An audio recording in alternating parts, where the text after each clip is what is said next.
और आपको बताए, धनी बनना हो तो बिल्कुल सरल उपाय है, अकाट्य उपाय है। धनी सब बनना चाहते लेकिन पाप करके बनना चाहते, अधर्म करके बनना चाहते, दूसरों को लूट करके।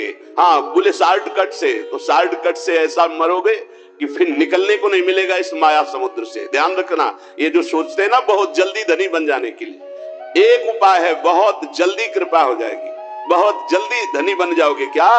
संतों की सेवा शुरू कर दो। श्री नथियाबाई जी जब वृंदावन आई तो महिमा सुनने को मिली संत सेवा, तो उनका मुझ गरीब से क्या संत सेवा होगी। तो चून मांग के लाती, उपला बिन लेती, उससे रोटी बनाती, और कोई भिक्षा जाता होता करने, साधु बुला, ए बाबा आजा, मोटी मोटी लाल लाल रोटी सेक कर पवाती।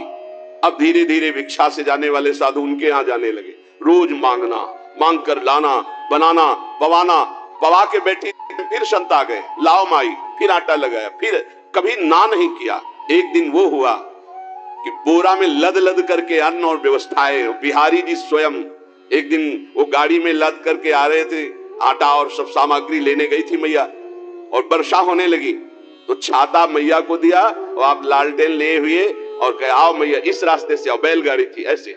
सोचा ये नव किशोर 14 वर्ष का बालक कितना कृपालु है, ऐसी वर्षा में स्वयं भींजता हुआ हमें छाता दे, क्योंकि संतों का अन्न है। नहीं छलिया अगर अपने को जानने नहीं देना चाहता तो कोई नहीं जान सकता। जब दूसरे दिन बिहारी जी के दर्शन करने गई तो देखा एक हाथ में लालटेन एक हाथ में छाता।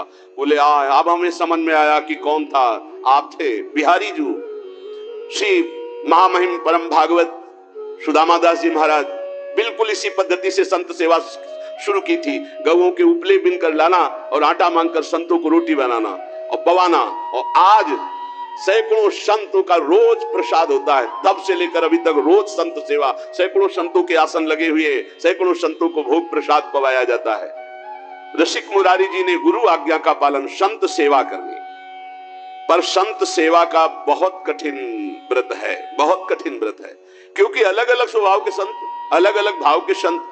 ध्यान से सुना जाए, संत सेवी भाव रखने वाले उपासक, आपकी एक विलक्षण भावना थी, सब संतों का चरणोदक उतारते। ये भी ध्यान रखना चाहिए कि उसमें ये नहीं देखना चाहिए कि इनके पैर गंदे हैं, इनमें क्या लगा हुआ, नहीं, जब चरणोदक उतार रहे हैं तो सबके, भले कुष्ठ क्यों ना हो, उनके चरणों में लीला हो सकती है, वही भगवान हो सकते हैं। ध्यान रखना, जब चरण धोने के लिए संतों के बैठते हो आप लोग, तो उन्हीं में से ऐसे आ सकते हैं घृणित वेश धारण करके कि जिनको छूना भी अच्छा नहीं लगेगा, बहुत चाव भाव से उनके चरण धो। ये मत सोचो कि इनके पैर कैसे घृणित है, घाव है, क्या है, ऐसा नहीं, बिल्कुल सावधान। लीला कर सकते हैं, हरि हैं, बड़े लीला बिहारी हैं। रसिक मुरारी जी के धन क्या था? संतों का चरणोदक भर भर के माट में ऐसे ऊपर विराजमान किए आसन पे, और रोज उनकी परिक्रमा, रोज साष्टांग दंडवत, और रोज चरणामृत पान, रोज चरणामृत उतारवाना और संतों को भोग पवाना। संतों के चरणामृत में किसी भाग्यशाली की निष्ठा होती है। मटकों में भर भर के रख के जैसे कोई अब संपत्ति रखता है, ऐसे बड़ी कृपा है, गुरुजनों की बड़ी कृपा है जिनको संत चरणामृत में।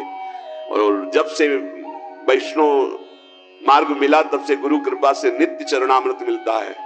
500 वर्ष पहले महापुरुषों के जो चरणामृत वो आ करके अपने आप कृपा करके दे गए। ये तुलसीदास जी का चरणामृत है, ये अमुक संत का चरणामृत है। तो गुरु कृपा से बहुत से पात्रों में चरणामृत ऐसे रखा, रोज दर्शन, रोज पान, रोज सौभाग्य मिलता है। चरणामृत उसकी पूजा करते, आरती उतारते, परिक्रमा करते, दंडवत करते संतों की चरणामृत की। चरणामृत की निष्ठा, जबान में सबसे पहले चरणामृत। कई बार ये लीला होती, वहां अलग चरणामृत, यहाँ अलग चरणामृत रखा, पहले चरणामृत, फिर जो कुछ बाल भोग जो भी ले, पहले चरणामृत, भोजन तो पहले चरणामृत। चरणामृत की निष्ठा होनी चाहिए, ऐसा नहीं कि भोजन देखा टूट पड़े। श्रीधर बाबा जी की हमने निष्ठा देखी, अगर चरणामृत बोले बाबा चरणामृत तो संपन्न हो गया, तो फिर प्रसाद नहीं पाते, फिर दूसरे दिन चरणामृत जब मिलेगा तभी प्रसाद पाएंगे। बड़ी निष्ठा होनी चाहिए चरणामृत में, संत चरणामृत में। कभी कभी विचित्र लीला हुई, संत चरणामृत उतारा गया और 4 दिन के बाद दुर्गंध प्रकट हो गई। अब इतनी कीमती चीज कैसे फैला दे? तब फिर आया कि उसको ढक्कन खोल के रख दो 10 दिन, अपने आप सब खत्म और निर्मल। ऐसा कभी चरणामृत हो तो फेंकना नहीं, उसको बड़े ढक्कन वाले में ऐसे पात्र में रख के ढक्कन खोल के ऊपर से महीन कपड़ा रखकर छोड़ दो, वो 10-15 दिन में एकदम बहुत स्वादिष्ट और उसकी दुर्गंध खत्म हो जाएगी। लीलाएं होती है, उसको दुर्गंध समझ के फेंक मत देना। वैष्णव जनों की ये निष्ठा होती है, चरणामृत से बहुत दिव्यताएं प्राप्त हो जाती है, बहुत दिव्यताएं प्राप्त होती है। यदि साधु सेवा नियम पूर्वक, दैन्यता पूर्वक, भाव पूर्वक की जाए तो भगवान संतों की जिह्वा से ही प्रसाद पाते हैं, स्वाद ले लेकर संतों की जिह्वा से पाते हैं। संतों का चरणामृत उतारा जाए, संतों की आरती की जाए, संतों को प्रसाद पवाया जाए तो भगवान बहुत जल्दी प्रसन्न हो जाते हैं। गुरु आज्ञा श्री रसिक मुरारी जी ने संत सेवा का बड़ा ही विस्तार किया। रोज संतों का निमंत्रण।